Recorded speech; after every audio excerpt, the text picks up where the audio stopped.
Do you have to work out your own salvation to be saved?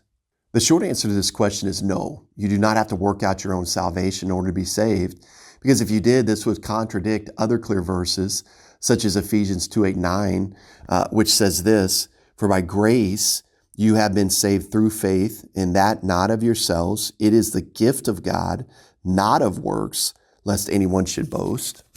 And also Titus 3:5, which says, "Not by works of righteousness which we have done, but according to his mercy he saved us through the washing of regeneration and renewing of the Holy Spirit."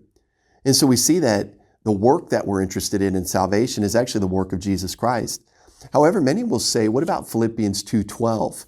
And let's flip there, which reads, "Therefore, my beloved brethren, as you have always obeyed, not as in my presence only, but now, much more in my absence, work out your own salvation with fear and trembling."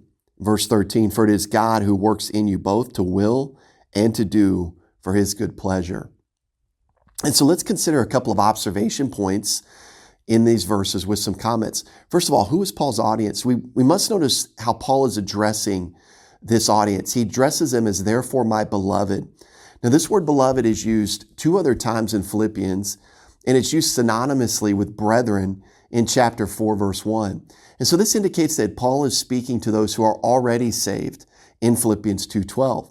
Notice his description of his audience. He goes on to say, "As you have always obeyed," in verse 12. Now, this phrase could never be said of unbelievers. But again, it supports the conclusion that Paul is addressing believers in this passage. And then we see his command. His command is to work out their own salvation. This is very telling because one cannot work out something that has not already been worked in. Simply put, a person cannot work out their own salvation if they do not already possess salvation. Notice it doesn't say work for salvation, but work out salvation. But then notice verse 13, which is very helpful in this understanding as well, because it's God who's the one who works to will and to do. God is the one who gives the desire and the empowerment to actually live out his purposes and will in our lives, which ultimately are done for his good pleasure. And so when we look at the total context of Philippians 2:12-13, it's actually a sanctification passage and not a justification passage.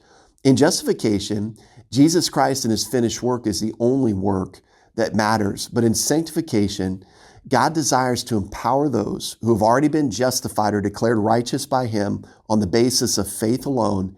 He desires those people to execute good works that he has designed for them to live out, to actually work out.